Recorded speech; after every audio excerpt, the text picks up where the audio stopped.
Okay, this week we'll be talking about a story with Rabbi Yochanan, where he gets very upset about an insult to his honor.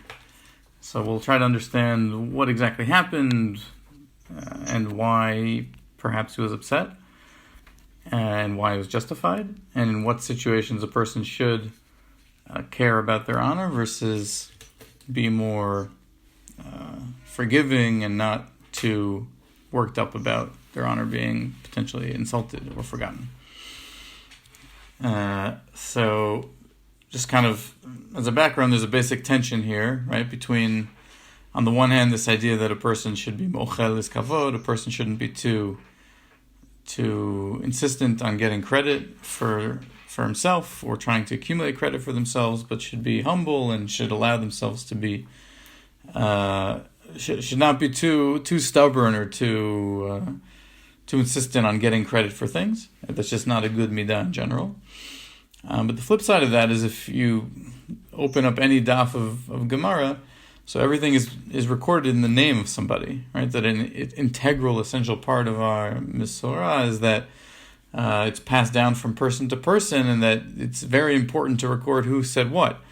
And so underlying that whole idea of knowing who said what is that people need to be insistent that things are recorded in their name, or that their teachings are known to be from them. And so there's kind of this interesting tension there between those two ideas. Just to really solidify the importance of saying things in people's names actually is an idea that ties to Purim, right? Which we just celebrated Purim. So there's a famous Gemara in Masechet Megillah which says, "V'amar Rabbi Elazar, Am Rabbi Chanina, Kol ha'omer davar b'shem omro mevi geula le'olam, shneimar v'tomer Esther lamelech b'shem Mordechai." So Rabbi Bigtan and Teresh are plotting to kill Achashverosh, and the Megillah specifies that that Mordechai overheard them talking, told Esther, and Esther told the king in Mordechai's name. So who cares if she said it in Mordechai's name? Because that's what saved Mordechai, right? That when the king couldn't sleep, right when Haman was coming to get him hanged, so the king had it recorded that Mordechai was the one who had said Bigtan and Teresh are plotting against the king, and that's what led Mordechai to be saved, and that's what led to the Jewish people being saved. And so it's actually quite a literal understanding of Kol Omer Davar B'Shem Omro Mevi Geula Le'olam. The fact that Esther said it in the name of Mordechai actually brought redemption for the entire Jewish people from destruction. So, right, it's a good proof for the idea that it's important to say things in the names of the people who said them, and not to forget who said things. And so we see that value is very, very important for the rabbis in Chazal. So let's look at the story with Rabbi Yochanan and see how it plays out. Okay, so the actual halachic debate doesn't really matter, but Azal Rabbi Elazar, note that here Rabbi Elazar, perhaps it's worth checking if it's the same Rabbi Elazar here in this statement. So we'll see why that's somewhat ironic in a moment. Azal Rabbi Elazar Amar lishmatata be midrasha velo amar mishmei Rabbi Yochanan.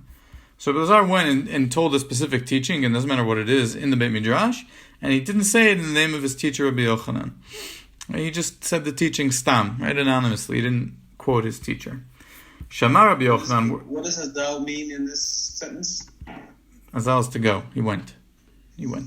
So Rabbi Elazar went and he said, Amar lishmata, the teaching, in the Beit Midrash, and he didn't say it in the name of Rabbi Yochanan.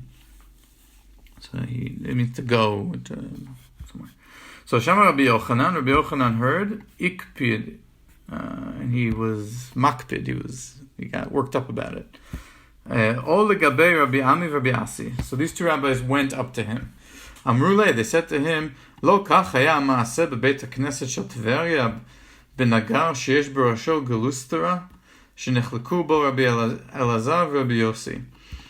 So Rabbi Ami Rasi said to Rabbi Yochanan, who was all worked up about the fact that his student Rabbi Elazar said a teaching and didn't mention it was in his name. So these rabbis said to Rabbi Yochanan, wasn't there an episode in the Beit Knesset in Tveria regarding this particular device that had a knob on its head It doesn't matter what the details of the dinim for that particular halacha were, but Rabbi Elazar and Rabbi Yossi were Tanaim, were arguing about that particular thing. Ad shekaru sefer Torah b'chamatan. They got so worked up in their halachic debate, in their argument, that they tore a sefer Torah in their fury. So the Gemara interrupts and says, "Karu sakadaitich." You think this means they literally tore a sefer Torah? Ela ema shenikra sefer Torah b'chamatan. It means that it wasn't they went and tore a Torah. It was just that in the course of their discussion, whatever ended up happening, a sefer Torah ended up tearing. Something happened, and a sefer Torah was torn, which is obviously a great tragedy, a great chilul Hashem. Vayasham Rabbi Yossi ben Kisma. So another rabbi was there witnessing this argument. Amar tmiyani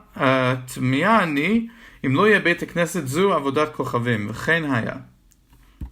So Rabbi Yossi ben Kisma says, right, I would be surprised if this shul that we're arguing in now doesn't eventually become a house for Avodah Zarah, and that's exactly what ended up happening. Notice the fact that Rabbi Elazar and Rabbi Yossi, well, what's underlying this is that they were so, it's not just that they were worked up about the halachic debate, but they were so personally attached to it. It was so based on them and them getting the halacha their way, that it led to the destruction of the Sefer Torah and eventually the destruction of the Beit Knesset. Such was the chilul Hashem that occurred.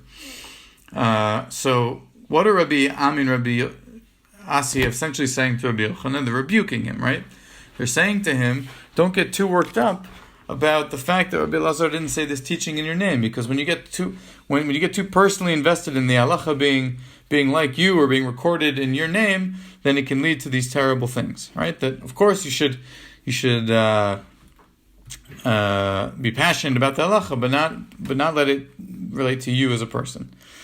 What was Rabbi Yochanan's response? Hadar ikpid fe. He got even more angry. He got more upset. Why? Amar chavruta nami. Students too. What does that mean?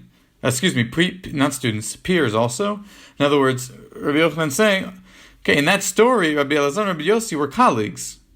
Okay, so they're colleagues, so they shouldn't get too upset because neither of them is greater than the other, quote unquote. But Rabbi Yochanan says here, Rabbi Elazar is my student. So it's not the same thing.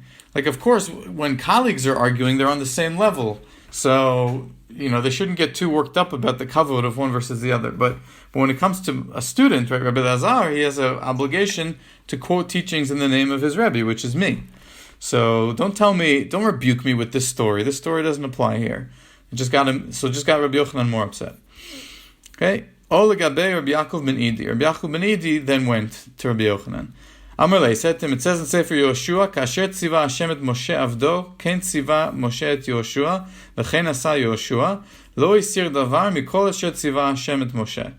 So very explicit and verbose about how every single thing that Yoshua did and said was from Moshe. Right? So just as Hashem commanded Moshe, so too Moshe commanded Yoshua, and so too Yoshua did. There was not a single thing which Hashem commanded Moshe that Yoshua did differently. Right? So Rabbi Yaakov Ben Idi asks rhetorically, does that mean every single time Yoshua spoke or said anything relating to halakha or to Torah, he said, Moshe told me in his entire life? He always prefaced it with Moshe said the following? Of course not. Ela Yoshua Yoshev v'doresh stam, v'kol yodim sheTorato shel Moshe hi. Right? Everyone knows that Moshe was Yoshua's Rebbe, right? There's no question. So when Yoshua is saying anything, so everyone knows it's Moshe. He doesn't have to go and say every single time it came from Moshe. So Af Rabbi Elazar Talmidcha, Yoshev v'doresh stam, v'kol yodim ki shelcha hi. So Rabbi Yaakov Ben Idi says to Rabbi Yochanan, so too here. Rabbi Elazar, when he says a teaching, he doesn't say who it's in the name of. Everyone knows that it's assumed that it's from you. He doesn't have to go and say it's from you. It's obvious. So Amar Lahem, and so then Rabbi Yochanan went and said to Rabbi Ami and Rabbi Asi, Mipnei ma ein aten yodin לפייס כבן אידי חברינו. In other words, Rabbi Yochanan says, you have appeased me, Rabbi Yaakov Ben Idi, with your teaching, and why couldn't you guys who tried to rebuke me know how to appease like Rabbi Yaakov Ben Idi knows how to appease? Okay, so I'd call him the Gemara. So there's an interesting story here. Yeah. You're on mute. Yeah. So in the story in the Beit Knesset in Tveria, they talk about they had this disagreement that went completely out of control, but it didn't look like the theme of the disagreement was what was bothering Rabbi Yochanan, that somebody taught and without referencing the name of his teacher. It looked like it seemed like the issue was losing your temper, whereas with Rabbi Yochanan, it was losing your temper for a very specific reason. Right. I think you're right. I'm trying to connect the dots, basically. Right. I think you're right. I probably didn't emphasize that well enough. The issue is losing your temper in halachic debate, right? That they're saying to Rabbi Yochanan, don't lose your temper over the fact that Rabbi Elazar didn't quote you. Just like in this story, people lost their temper over halachic debate, not necessarily exactly one-to-one in the same particular issue. The reason for losing your temper isn't that issue here. It's just the losing your temper in the course of discourse. I believe so. Right. I think that's how it should be understood. Yeah. No, it's an important point. It's a good nuance. Thank you. And then Rabbi Yochanan's response is, no, there are instances where it's okay to lose your temper because this is a scenario where you should lose your temper, right? Or I feel justified in doing so. Until Rabbi Yaakov Ben Idi comes along and appeases him. Okay, so let's look at a couple of the Mefarshim on this story. Okay, so Maharsha teaches as follows. He says, first he explains similar to how we explain. In other words, he gives the pshat of the story based on what we just said. Maybe this ties to your questions. He says, "Devadei chaverim k'Rabbi Elazar Rabbi Yossi lo haya lahem litragez b'dvar halacha." Right, that it wasn't appropriate for Rabbi Elazar and Rabbi Yossi to get angry about a halachic debate. As we taught in the beginning of Yevamot, and this is actually something that we learned at the very beginning of this year. It was maybe even the first or the second week. But Beit Shammai Beit Hillel shechiba v'reut nageze bezeh v'kaim mashne'emar haemet v'ashalom ehavu. That Rabbi Beit Shammai Beit Hillel made a specific point to be loving and friendly to one another, even though they disagreed halachically. It never got personal, and they never got too worked up about the issues. Again, another source about how it's important for Talmid Chachamim to be pleasant. Okay. But in this case, by Rabbi Yochanan, Rabbi Elazar is Rabbi Yochanan's student, not his colleague. Asa Sheloko again, but he did not act appropriately. Shalom Rabbi Shmo Kedemasik. And so Rabbi Yochanan, that's why Rabbi Yochanan is upset. Okay, so it's about getting, like you just said, it's about getting worked up versus the particular reason about getting worked up. And then he makes Maharsha makes an interesting point about the proof from Yoshua. Right? He says as follows: Right?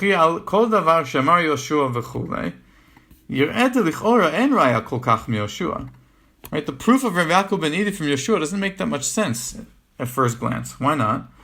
Right?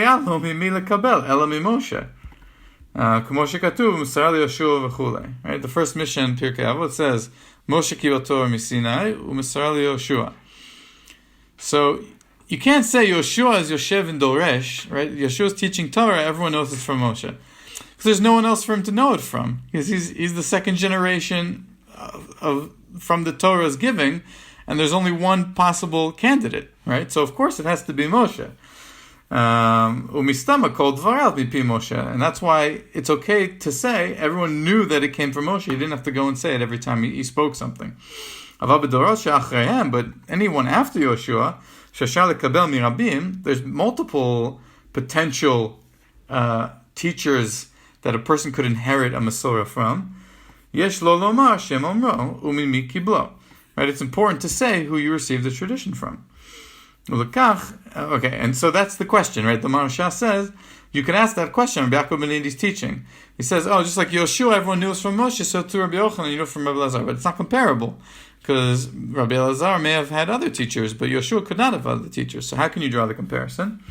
So the Maharsha says, Ulechach hevi mina mikra shehida Yoshua, shekol ma she'amar mipi Moshe, hu afal gav, delekalis tepuke be mipi acherim, ela de'im ken mishum de'ikalis tepuke be demidat atzmo amar ken.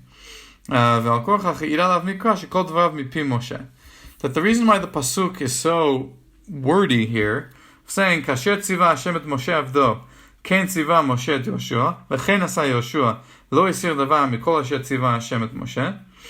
The reason why it emphasizes it doubly is that it's true that Maharsha claims, is that it's true Yoshua couldn't have learned Torah from anything else, but maybe he taught something from his own intellect, from his own thoughts, from his own knowledge, right? That all the time in Torah you have svarot, you make conclusions. So you might think that Yoshua also had on his own initiative made halachic conclusions and then said those stam. So to teach you otherwise, by Yoshua it says everything that Yoshua said was said directly as a chain of transmission from Moshe, that he didn't innovate anything himself. And not from his own himself. And so that's what Rabbi Yaakov Ben Idi is really saying here. That when he teaches something stam, without attributing it to anyone, so it means that it came from his Rabbo Muvhak, which is Rabbi Yochanan, right? And not that he didn't come up with it himself. In other words, if Rabbi Elazar was coming up with it himself, he would say, this is from my own idea. If he doesn't preface it with that, it means that it comes from Rabbi Yochanan, and everybody knows that. Right? Right?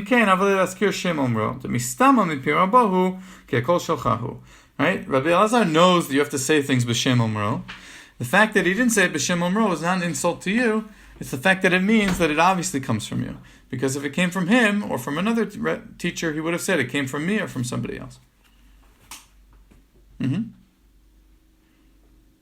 I'm asking myself, there seem to be two things here. The one that's on the surface is the personal pride of somebody who may feel insulted that he hasn't been given credit or reference as far as being the teacher of this particular thing. The question is, underneath that, if you see, just look at the first pasuk in Pirkei Avot, right? There seems to be a very important rabbinic value that you retain these chain of references to the generation, because that also imparts a certain legitimacy and a certain holiness and a certain weight to this whole Masorah. So maybe Rabbi Yochanan was upset on his own behalf, but maybe he was even more upset that a scholar, his student who was such a great scholar, is kind of not paying enough attention to that element of the Masorah. Right, I think you're right. That's definitely a more dan the kaf zchut interpretation of Rabbi Yochanan's actions here. I think it would probably, the pshat is certainly that second thing that you said is at work here, is an element to this, right? Particularly because he's appeased by the teaching of Rabbi Yaakov Ben Idi, which is all about the initiation of the chain of transmission, right? Moshe gave it to Yoshua. That was the first instance of a teacher and a student. The fact that he's appeased from Rabbi Yaakov Ben Idi, comparing him to that, shows that was something that was very important to him. That idea of the chain of transmission being maintained. Whether his personal honor was at stake as well is maybe, you don't necessarily have to go there. They're not mutually exclusive categories, but I'm thinking just in terms of the broader narrative here, what is the value that this whole sugya, or whatever you're going to call it, is trying to get across to us? Maybe both, but I'm just saying that it's maybe not just the personal dimension. Yep, absolutely. I think you're right. It's definitely there's two layers here. Yeah. Mm-hmm. Great. Okay, I want to look at two other mefarshim that have something to say. First, we'll look at the Ibn Yaakov. Could it not just be that he came up with his own idea? Rabbi Elazar. Yeah. Well, I guess Rabbi Yochanan knew that, the way the story is introduced is that Rabbi Elazar came and said a teaching in the Beit Midrash, and he didn't say it in the name of Rabbi Yochanan. Rabbi Yochanan heard and got upset. In other words, that obviously means that it was a teaching he heard from Rabbi Yochanan, and not one that he thought of himself. Yeah. Right. Okay.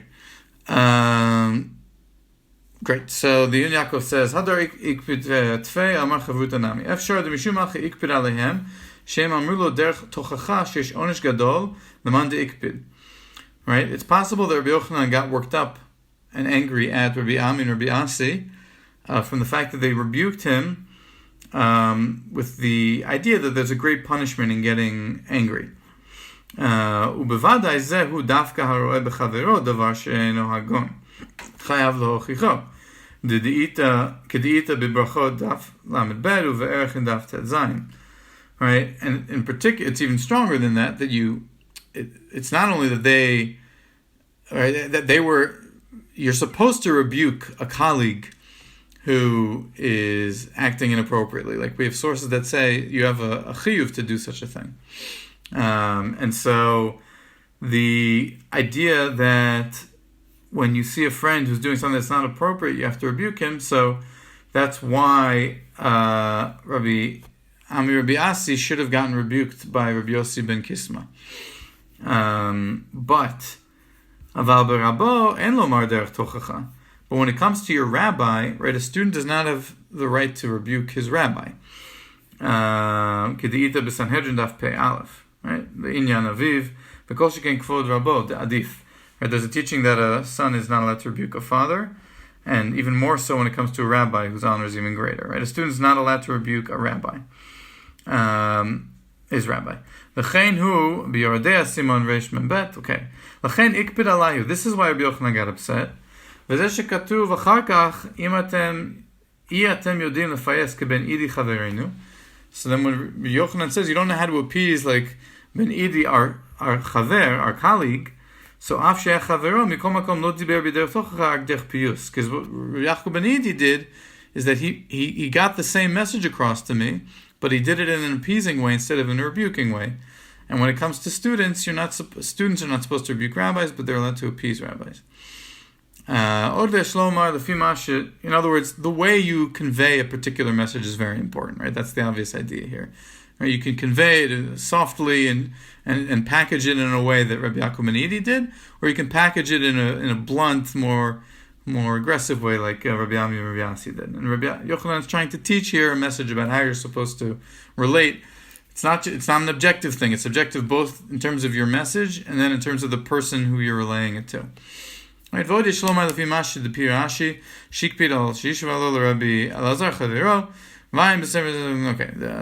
that part's not as important. Okay, so that's the idea of the Yun Yaakov, and just emphasizing that it's important to be sensitive and in tune with kind of the circumstances and to package your message accordingly. We'll conclude here with the Eitz Yosef, who says as follows.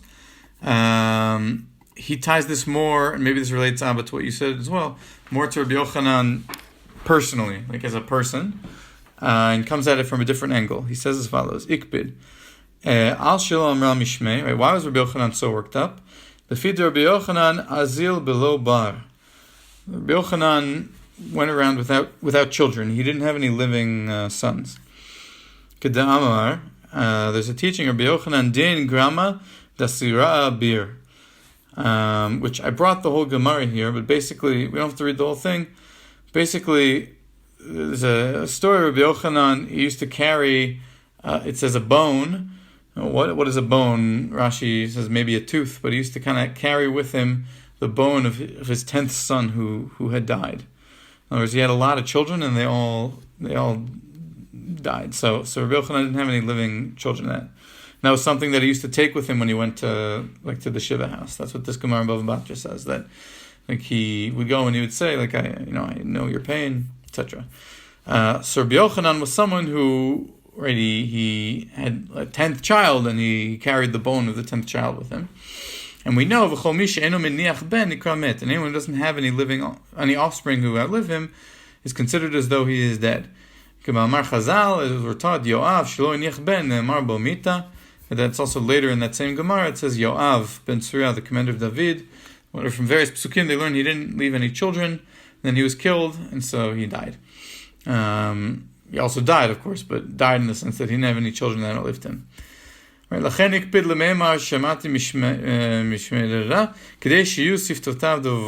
that's the continuation of the sugya, which is less important for us.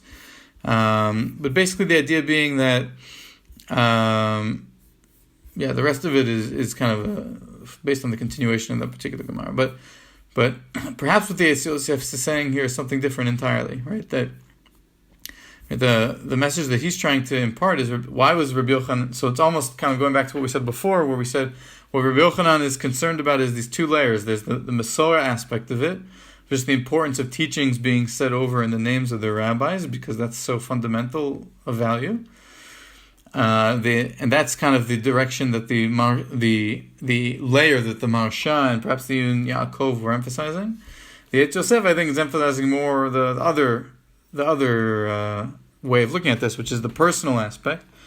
But he's also vindicating Rabbi Yochanan's behavior in a sense. In other words, he got very worked up because of his personal honor, but it's not just because of his personal honor, it's because he didn't. Again, you have to kind of place this happening chronologically after the Gemara in Bava Batra, where his children had already passed away. But kind of why was it so important for Rabbi Yochanan for his teachings to be said in his name was because he didn't have any living children. And so the way that he could live on was not necessarily through his sons, but through his Torah. So that was something that was very important to him. Again, it doesn't contradict, like we said before, right? It could be that there's two elements at play here. But the Eitz Yosef maybe emphasized the more personal, psychological aspect of why Rabbi Yochanan got worked up is because his teachings would outlive him, and he wasn't zochet to have sons who would outlive him. So that's something that the Eitz Yosef emphasizes here. I think anybody can get upset, so you don't need to humanize Rabbi Yochanan, but I think that story humanizes him even more. You feel the poignancy of his situation and how he could say, even my teachings aren't going to live after me. That's very poignant. Yeah. Right. Yeah, I think it's a nice idea. The Eitz Yosef is kind of emphasizing that way of reading the sugya and understanding Rabbi Yochanan's actions here. But like we said, right, obviously what's also at play is the more of the tradition component of this whole thing. And Rabbi Yaakov Ben Idi, I think, not only does he approach it in an appeasing way as opposed to aggressively, not only does he package it in a way that Rabbi Yochanan is more receptive, but also by comparing him to Moshe and Yoshua, he's emphasizing the thing that Rabbi Yochanan is perhaps getting worked up about. So it's a double appeasement, both in terms of the tone and in terms of the actual way, the message of what he's conveying, as we said before.